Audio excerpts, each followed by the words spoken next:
Soy Fernando Díaz Villanueva. Hoy es 11 de septiembre de 2023 y esto es La Contracrónica.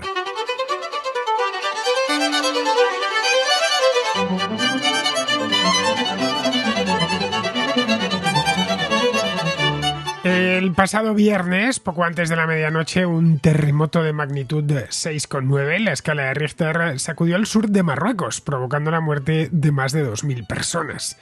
El seísmo tuvo su epicentro en la región montañosa que rodea la ciudad de Marrakech. Aldeas y pueblos enteros quedaron devastados, se produjeron apagones generalizados y cortes de suministro en el agua y el teléfono. Fue tan fuerte que se dejó sentir en la costa marroquí del Atlántico, que está muy distante, y en lugares tan alejados del epicentro como el sur de la península ibérica. Las zonas rurales de difícil acceso han sufrido los peores daños. Muchas de las edificaciones de estas regiones del sur están hechas con ladrillos de adobe y sin refuerzos, por lo que tan pronto como empezó a temblar el suelo, cayeron como castillos de naipes. Para colmo de males, la hora en la que se produjo el terremoto empeoró aún más sus efectos. Fue ya entrada la noche y casi toda la población se encontraba en el interior de sus casas, que se derrumbaron sobre sus ocupantes. El terremoto afectó también a la ciudad de Marrakech, que forma parte del listado de Patrimonio de la Humanidad de la UNESCO. Marrakech es una ciudad muy antigua y por lo general suele estar repleta de turistas. Su parte vieja consiste en un dédalo de callejas flanqueadas por edificios con muchos siglos de antigüedad a sus espaldas. Por fortuna, la ciudad resistió mejor que los pueblos aledaños y las aldeas de la cordillera del Atlas. Algunos edificios se vinieron abajo y una de las principales mezquitas de la ciudad resultó dañada. Pero el símbolo internacional de Marrakech, la Kutubía, un alminar de 66 metros de altura, levantado en el siglo XII, resistió el temblor. Marrakech, de cualquier modo, ha sentido el terremoto más que otras zonas, ya que, según los geólogos, el suelo es más blando en el fondo del valle y eso amplifica los temblores de tierra. El terremoto de Marrakech es el peor registrado en Marruecos y el segundo más letal de su historia. Tanto el número de víctimas como el alcance de la destrucción material son por ahora necesariamente temporales. Pero por lo que sabemos es de una gravedad extrema que tendrá consecuencias políticas y económicas, amén por supuesto de poner a prueba al gobierno marroquí, que ha practicado una serie de reformas en los últimos 20 años. En la memoria de muchos marroquíes, especialmente del norte, está el terremoto de Alucemas en el año 2004. La ayuda llegó tarde, se distribuyó mal y la descoordinación fue la norma, agravando los efectos de la catástrofe. Esta vez el gobierno ha querido demostrar ante la comunidad internacional y ante su propio pueblo que van a reaccionar adecuadamente. El rey Mohamed VI, que se encontraba de vacaciones en Francia, regresó a Marruecos y decretó 3 días de luto nacional. Solicitó también ayuda a otros países para rescatar a los que aún están atrapados entre los escombros y para atender a los miles de heridos que se encuentran en los hospitales. Una vez pasada la emergencia, se tendrá que destinar una cantidad millonaria a la reconstrucción de las áreas devastadas por el terremoto. En España, que se está volcando en enviar ayuda, como no podía ser de otra manera, se mira de reojo y con preocupación todo lo que sucede en su problemática frontera sur. Si Marruecos se desestabiliza, España será la primera en notarlo. Para el gobierno marroquí esto supone, de cualquier modo, una oportunidad, ya que puede demostrar que su agenda reformista va en serio. Son muchos los desafíos que Marruecos tiene por delante y esta tragedia obliga a sus gobernantes a hacer frente a muchos de ellos.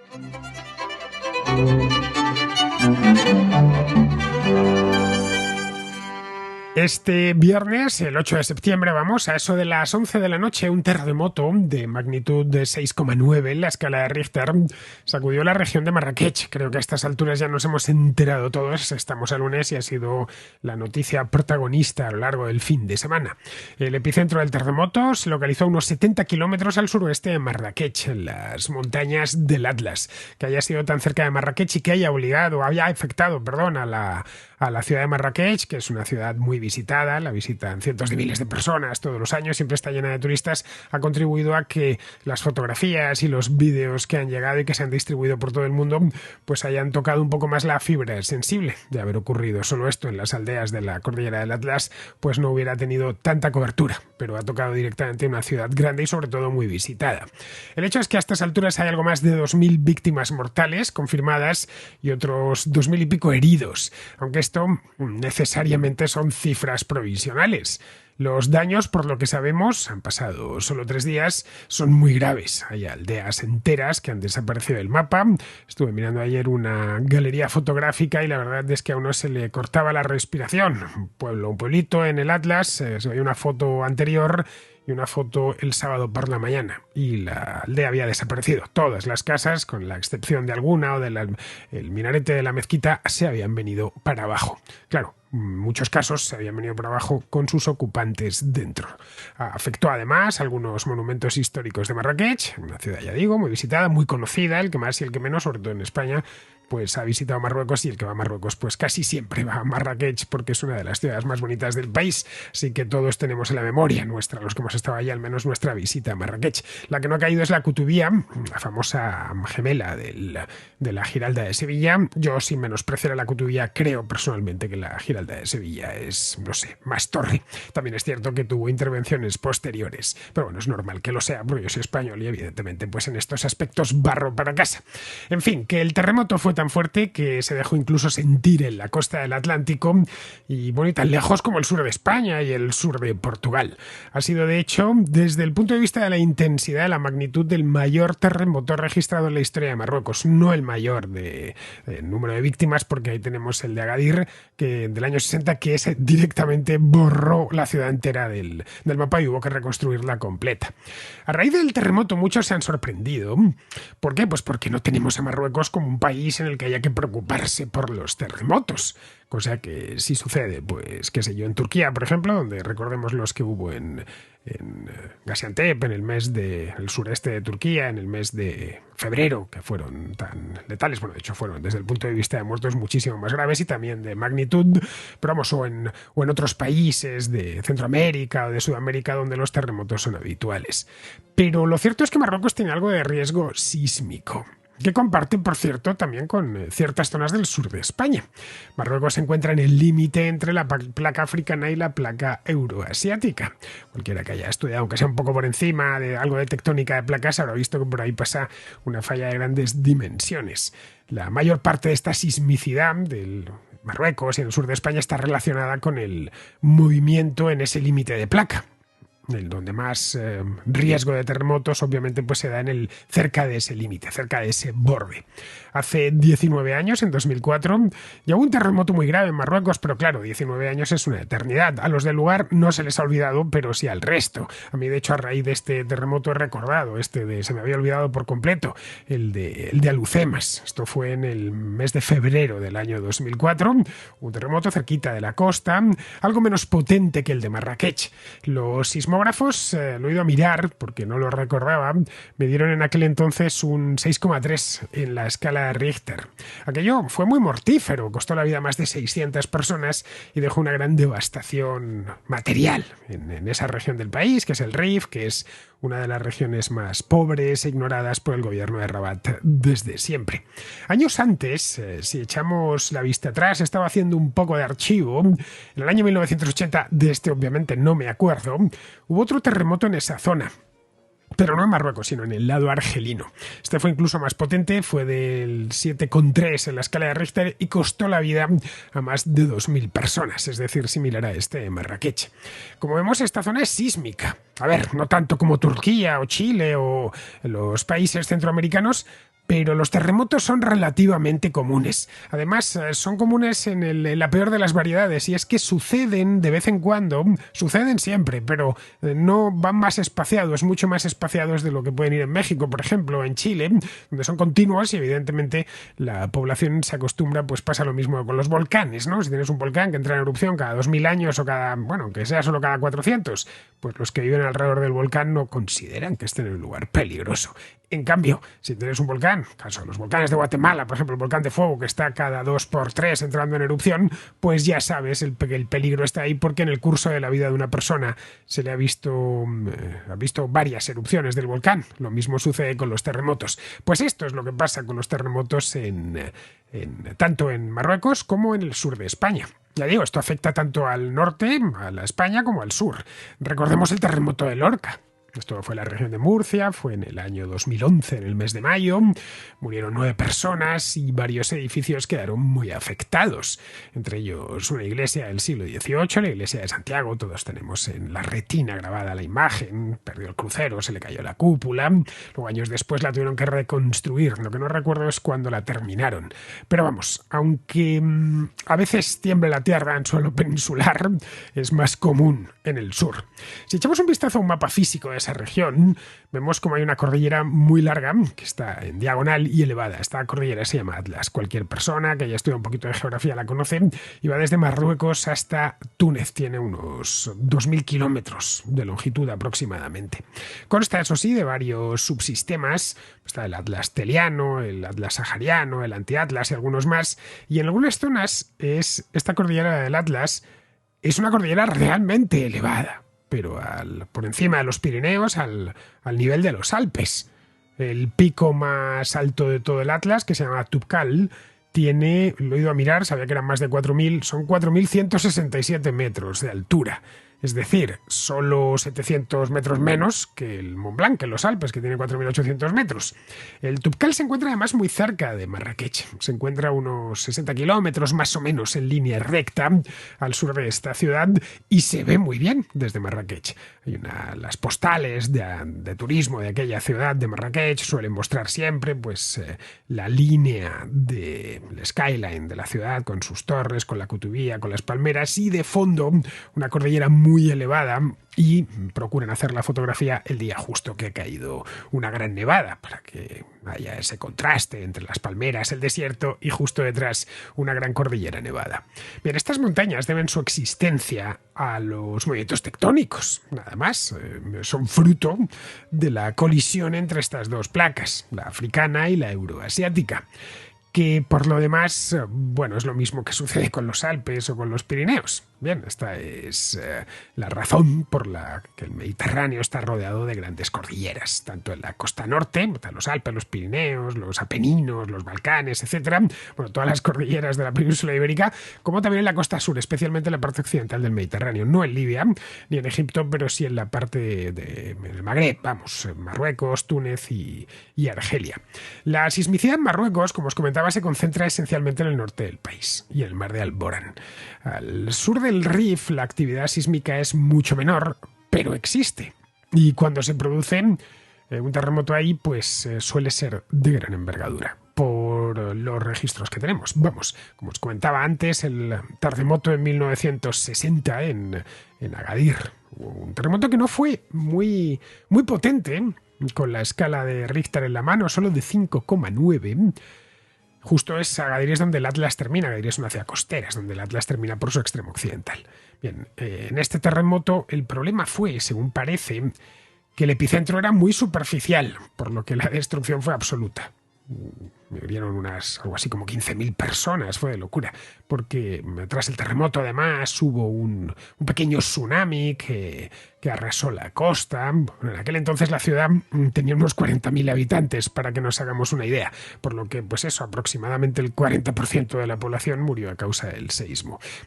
Como os decía antes, la ciudad de Agadir la tuvieron que rehacer completamente de nuevo. De hecho, se la llevaron que no sé si 2 o 3 kilómetros más al sur. La razón por la que fue tan mortífero el terremoto de Agadir del año 60 fue lo rápido y lo mal que había crecido la ciudad en los años precedentes, tanto todavía en la época francesa como luego posteriormente ya con el Marruecos independiente. De hecho, fue en 1960, Marruecos había recuperado la independencia en el 56, así que llevan solo 4 años. Pero se había construido mucho sin pensar en que aquello lo podía tirar un temblor, simplemente. Con adobe, de emigrantes que llegaban de distintas partes de Marruecos, habían construido un puerto allí y en cuanto aquello tembló, se vino todo abajo. Pero los terremotos en Marruecos no son tan frecuentes como en Turquía o en Chile, por lo que no se suele construir pensando en ellos. Eso mismo ha pasado en este de Marrakech y alrededores. Nadie esperaba algo así, y menos que nadie los habitantes de los pueblos y las aldeas diseminados por las montañas del Atlas. Ahí es donde más vidas se han perdido, porque las casas de adobe se han venido directamente abajo. Muchas de ellas encima de sus moradores, porque como os decía, al ser las 11 de la noche, desgraciadamente estaban casi todos en su casa.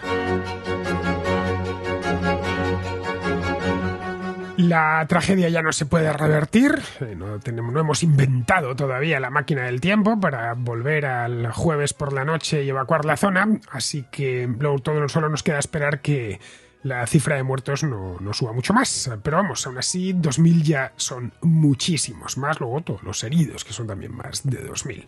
Esto pone contra las cuerdas al gobierno marroquí, que tiene varias tareas pendientes. A pesar de que lo tenemos cerca, en España rara vez se suele hablar de la política interna de Marruecos. Estoy hablando en España. En Marruecos evidentemente sí que se habla, pero no aquí. Aquí cuando hablamos de Marruecos y su relación con España, pero no tanto de los problemas que enfrenta ese país. Bueno, la primera tarea es la más perentoria de todas, es rescatar a todo el que quede con vida. La que tiene que quedar todavía alguien, si es que queda, que no lo sabemos, esperemos que sí. La segunda es realojar a las miles de personas que se han quedado sin casa.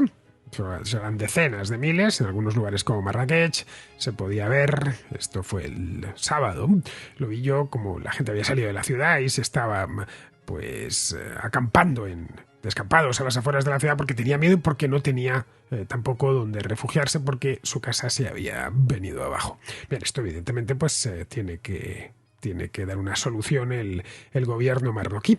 La tercera es prestar atención médica a los más de 2.000 heridos, de los cuales unos 1.500 aproximadamente están en estado muy grave en estos momentos.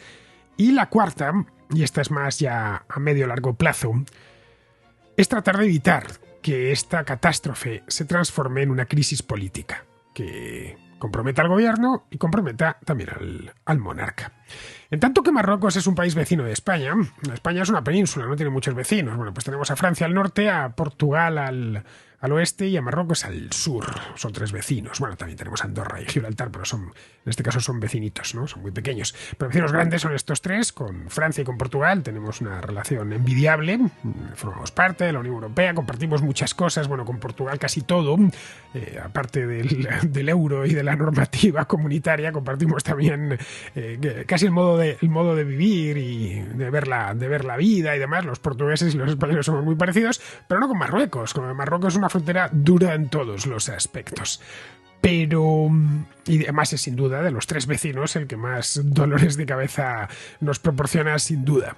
Bien, en tanto que es un país vecino, ya digo, y cuya relación con ellos es problemática desde siempre, pues afecta también directamente a España este terremoto. Si las cosas van mal en Marruecos, se deja sentir en España casi inmediatamente. Esto obliga al gobierno español a volcarse en la ayuda humanitaria para paliar las consecuencias del desastre en la medida de lo posible y para ayudar a reconstruir lo que ha quedado destruido, que ha sido mucho. Si no lo hace por cuestiones humanitarias, que al menos lo hagan por interés. Evidentemente, lo que es la ayuda al principio lo se tiene que hacer por cuestiones humanitarias. A fin de cuentas, siempre que hay un terremoto, por lejos que sea, aunque estemos hablando de países, o de quien dice un terremoto, pues dice un huracán. Recuerdo el terremoto aquel en Haití, que el gobierno español de aquella época se volcó en ayuda, envió aviones militares cargados. Bueno, y no nos vayamos tan lejos. El terremoto de Turquía del mes de febrero, fueron bomberos de distintas partes de España a tratar de rescatar a todos los que quedaban debajo de los escombros. Aquel terremoto, eso sí, sus consecuencias fueron sensiblemente más graves. Pero vamos, que se haga por interés. Si Marruecos se desliza por una pendiente descendente, los problemas en el estrecho y en las ciudades autónomas de Ceuta y Melilla pues se incrementarán. Así, y no es que esté la cosa muy bien ahora. Así que lo mejor para todos es que superen los marroquíes cuanto antes esta tragedia. Lo que no podrá hacer el gobierno español, tampoco podrá hacerlo la Unión Europea, bueno, ni nadie realmente, es contener la ira de los marroquíes contra su gobierno en el caso de que esta ira estalle. Pero lo sabemos. Las cosas en Marruecos no marchan del todo bien y su gobierno no termina de reaccionar. De hecho, los problemas que tan a menudo y las provocaciones que tan a menudo hace a España seguramente van dirigidas, van por ahí, buscando enemigos externos y problemas en el extranjero para distraer a la gente de sus problemas reales. Las reformas que emprendió el gobierno marroquí a principios de este siglo las paralizaron en seco hace cosa de una década. Y aunque se ha producido en Marruecos, y eso sí es cierto, un notable crecimiento del PIB, gracias al turismo y a la industria automotriz, la economía marroquí no termina de despegar. El país sigue enviando miles de migrantes a Europa, básicamente jóvenes que tratan de establecerse en Francia, en Bélgica o en España para buscarse la vida. Luego tiene un problema con su vecino, con su principal vecino, que es Argelia, con quien tiene, por cierto, muchas relaciones de todo tipo, especialmente culturales, ¿no? Por sus relaciones con Argelia, las relaciones diplomáticas, quiero decir, y políticas son inexistentes. Y atraviesan uno de sus peores momentos. Y con España, en fin, que os voy a decir que no sepamos, la tensión y la desconfianza es continua. Un país no puede prosperar si no consigue que su gente joven se quede. Tampoco si las relaciones con los vecinos están en conflicto permanente, ya que eso afecta de forma directa a la seguridad jurídica y aleja la inversión. Pero la prioridad del gobierno marroquí, y a los hechos me remito, no parece tanto el desarrollo del país como la pervivencia de un sistema que garantiza una impunidad casi completa a los más cercanos al monarca. Bueno, y al monarca en sí mismo. Mohamed VI, que en su momento, pues cuando heredó la corona de su padre, Hassan II, hace 20 y pocos años, era muy popular, hoy está mucho más cuestionado. Es un hombre que pasa buena parte del año fuera de Marruecos. Bueno, el terremoto no le pilló en Rabat ni en ningún otro lugar de su país, le pilló en París, donde según parece pasa bastante tiempo a lo largo del año. Y si no está en París, pues está en otros lugares del mundo.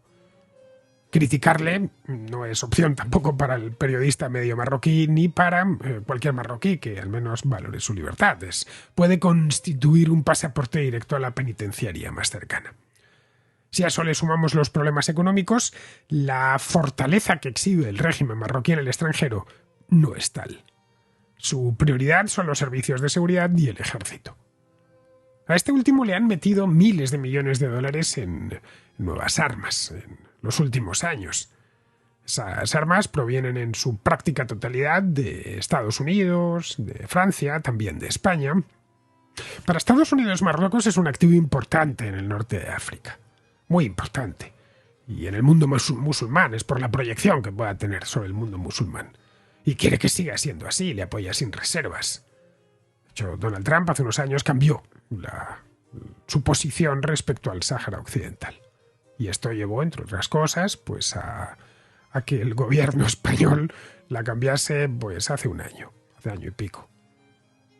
O cuando reconoció, por ejemplo, el gobierno marroquí al Estado de Israel. Esto dentro del mundo musulmán es casi un anatema, ¿no? Es decir, este tipo de cosas las vemos continuamente. Es decir, esta amistad que hay entre Estados Unidos y Marruecos, una amistad evidentemente interesada. Los estados no son amigos por buena voluntad, sino porque se les interesa mutuamente, tienen intereses compartidos.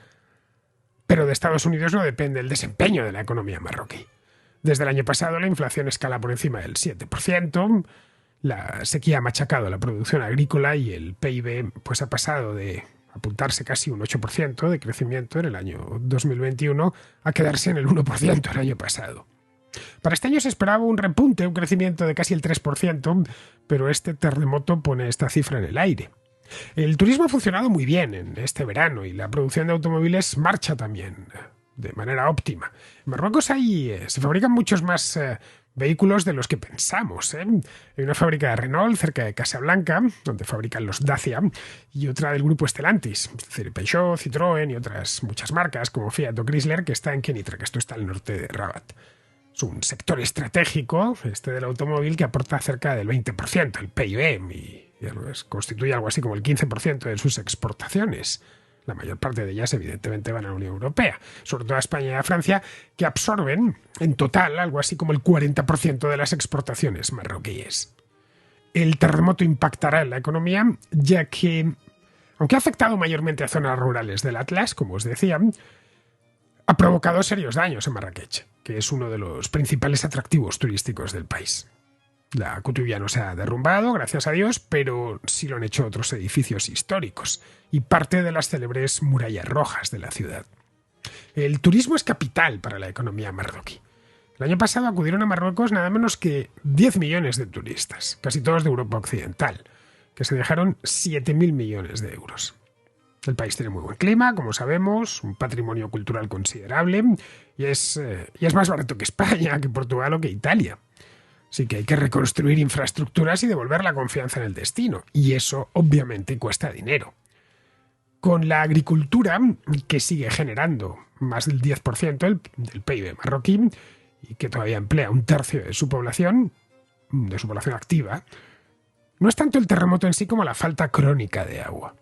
En Marruecos el agua siempre fue escasa, es un país que está al borde mismo del desierto del Sáhara, partes del país están ya en el desierto del Sáhara, pero a diferencia de España o Portugal, donde se han hecho grandes embalses y se ha destinado mucho dinero a la desalación de agua de mar en las zonas más áridas, allí no se ha invertido demasiado, ni en almacenar agua ni en desalarla. De hecho, el gobierno marroquí pidió un crédito de 5.000 millones de dólares al FMI para dedicar a eso mismo, a plantas de desalación. Entre otras cosas porque en cuanto empalman un par de años de sequía, la producción agrícola se derrumba. Eso crea desempleo y malestar. Llevan ya, creo que son 3 años de sequía. Eso es lo que podría terminar desatando el terremoto a medio plazo. Una ola de descontento que el régimen evidentemente no dudará en sofocar sin escatimar medios. Pero un poco más al norte, en España, no haríamos mal en auscultar con atención todo lo que sucede allí, por la cuenta que nos trae.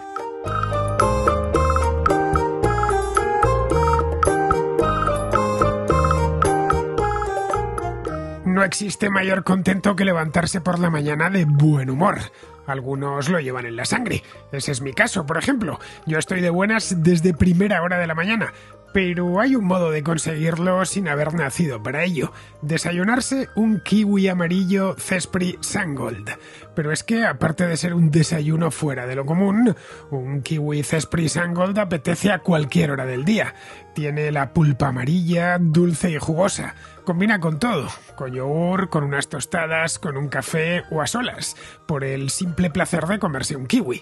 Y no solo es que estén ricos, que lo están, y mucho, es que este pequeño tesoro es una fuente segura de vitamina C y de fibra, con todo lo bueno que ello implica. Así que ya sabes, la próxima vez que pases por el supermercado o la frutería, no olvides llevarte unos kiwis, pero que sean Cespri Sangold, para endulzar tus mañanas, tus tardes y cualquier otro momento del día.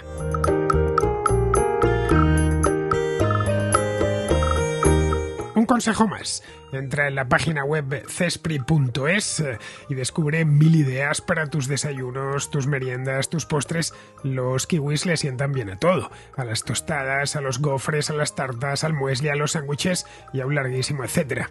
Cespri Sangold, dorado y deliciosamente dulce.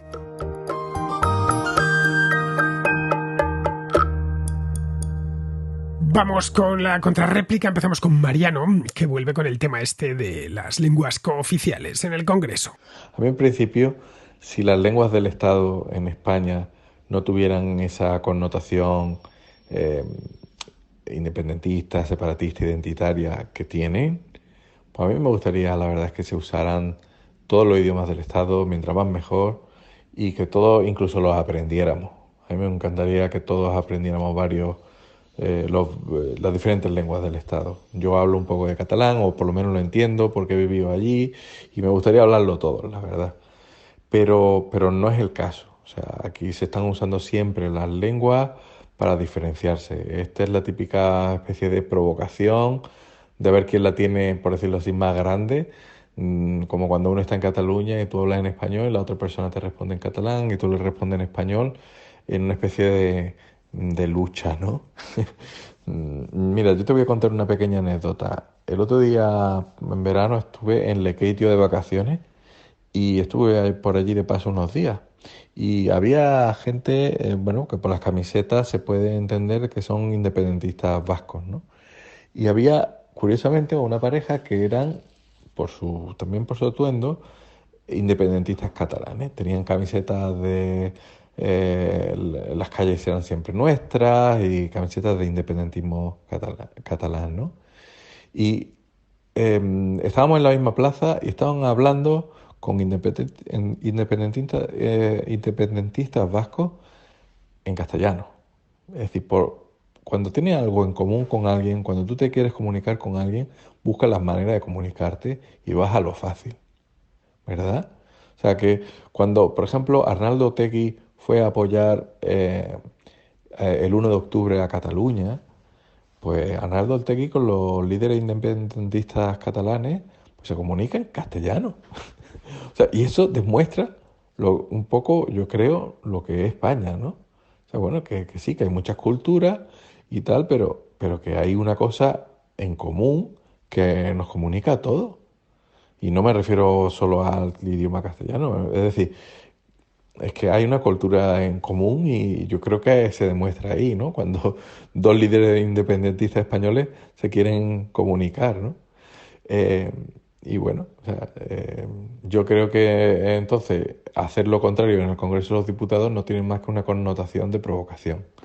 Por eso no me gustaría que se hiciera. Venga, pues muchas gracias por todos tus programas y un saludo. Bueno, las lenguas no dejan de ser códigos y los códigos no tienen la culpa de nada. Otra cosa es que algunos usuarios de ese código sean unos maleducados y empleen la lengua, es decir, el código, como arma arrojadiza. Eso es algo propio del nacionalismo decimonónico, que identifica lengua con nación y nación con Estado. Para ellos todo es uno, de ahí la obsesión con imponérselo a los demás y buscar enemigos. Pero vamos, Mariano, la lengua no tiene la culpa de absolutamente nada. Al igual que hay catalanes maleducados que te responden en catalán cuando les has preguntado en castellano. Ojo, yo nunca he encontrado uno, he ido muchísimas veces a Cataluña. Jamás he tenido ese problema, pero me consta que sí, que existe. Nunca me he encontrado con ese catalán maleducado o esos catalanes maleducados que me han respondido en catalán. Pero vamos, también hay catalanes, la gran mayoría, que si les preguntas en castellano te responden en castellano.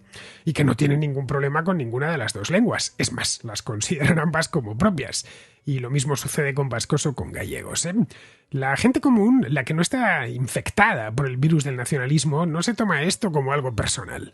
Hablan la lengua que tienen que hablar en cada momento en función del dominio de la misma y del interlocutor que tengan delante. Si no sea un tipo de Gerona, pues se encuentra con uno de Sevilla, que tiene que hacer cerrar un negocio con él, pues seguramente se dirigirá a él en castellano. Si lo tiene que cerrar el negocio con uno de Berlín, probablemente tratará de hacerse entender en inglés. Al final, como bien dices, las lenguas sirven para eso, para entenderse, y buscamos siempre la lengua común, la lengua franca. En España es el castellano desde hace muchos siglos y a escala mundial pues es el inglés. En el caso de que no dispongamos de una lengua franca, qué sé yo, que nos hemos ido de turismo a la selva de Nueva Guinea y los indígenas locales ni siquiera hablan una palabra de inglés. Bueno, pues ahí trataremos de recurrir a la gestualidad, que es el código más básico y en el que coincide en buena medida todo el mundo. Una sonrisa vale lo mismo en las selvas de Borneo que en Andalucía. El pulgar hacia arriba significa algo positivo en lo alto de los Andes y en lo más profundo del desierto, el Sáhara. Los seres humanos somos animales muy sociales, muy comunicativos y si no tenemos una lengua a mano, pues recurrimos a eso. Pero cuando la tenemos, es que no dudamos en utilizarla. Los que emplean la lengua como arma, que ya digo, siempre son nacionalistas, son los mismos que en tiempos históricos empleaban la religión como arma. Antiguamente la religión tenía importancia porque lo que se despachaba era nada menos que la salvación del alma.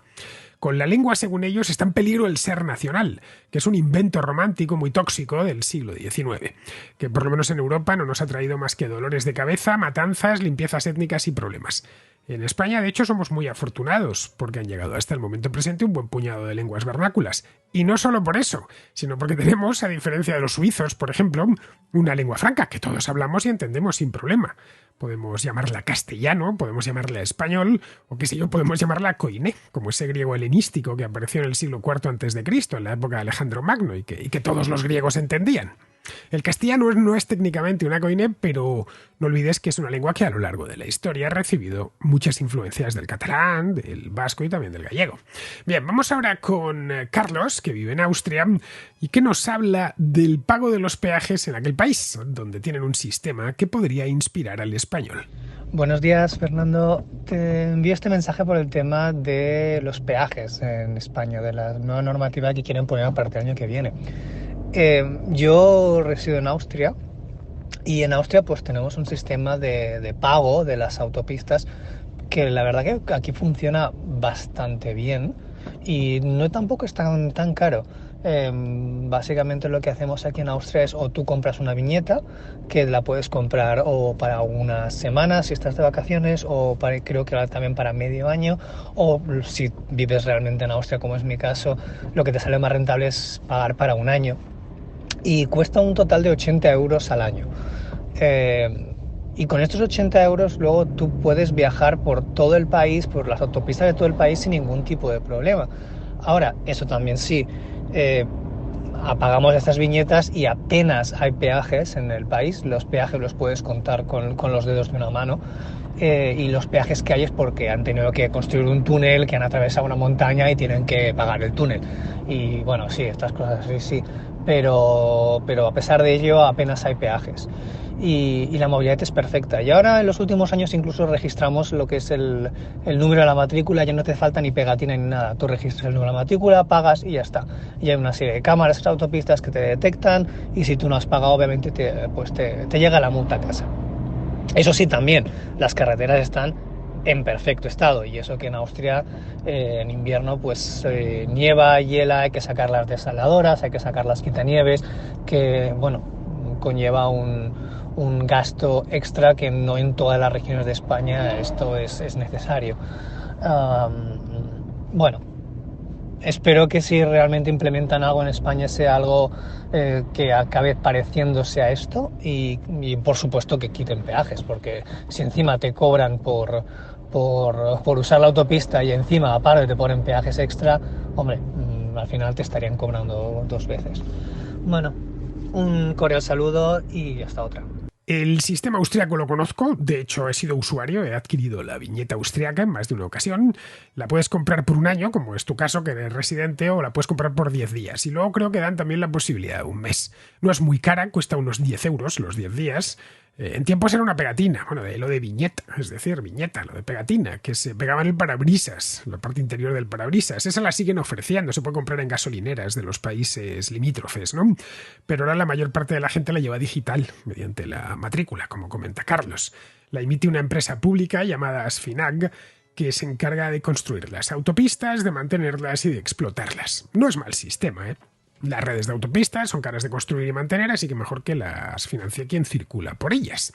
En Austria lo que hay que pagar aparte, como bien nos ha dicho Carlos, es algunos túneles.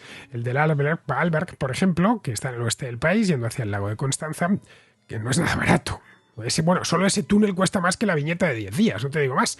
Y bueno, hay algunas autopistas que ahí escurren por valles alpinos y cuya construcción fue muy costosa. Bueno, digamos que eso es como una especie de suplemento, ¿no?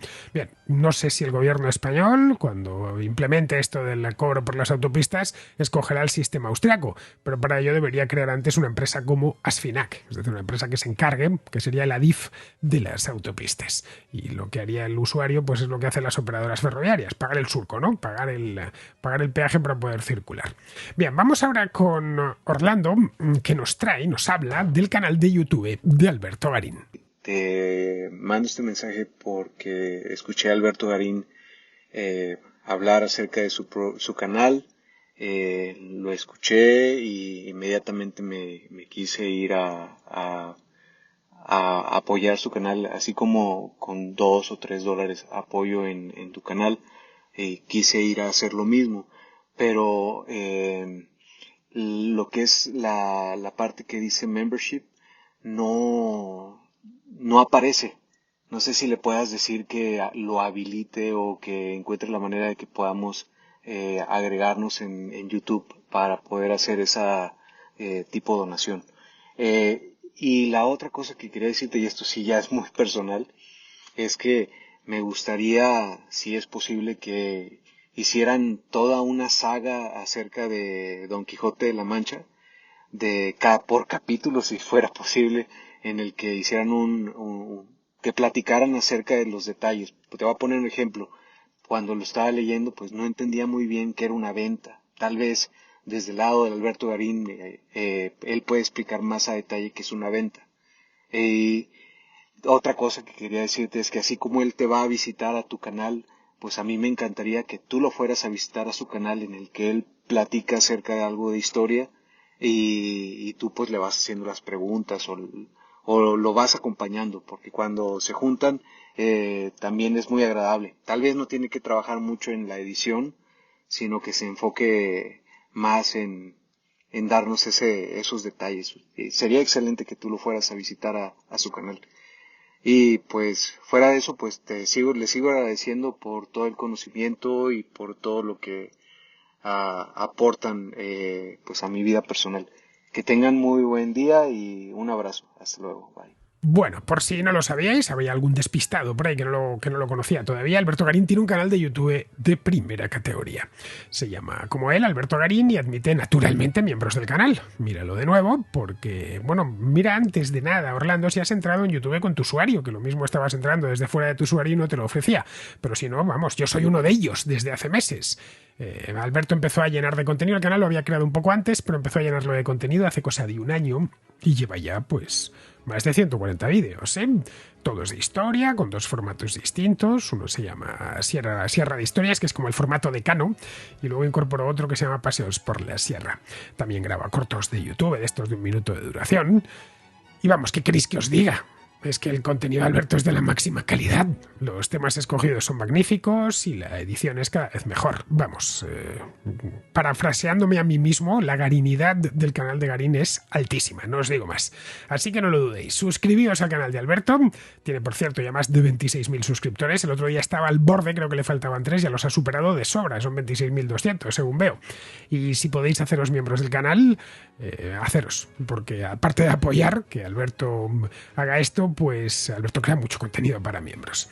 Bien, pues vamos a terminar ya. Vamos con Pizarro, que nos habla del relevo en el Ministerio de Defensa de Ucrania.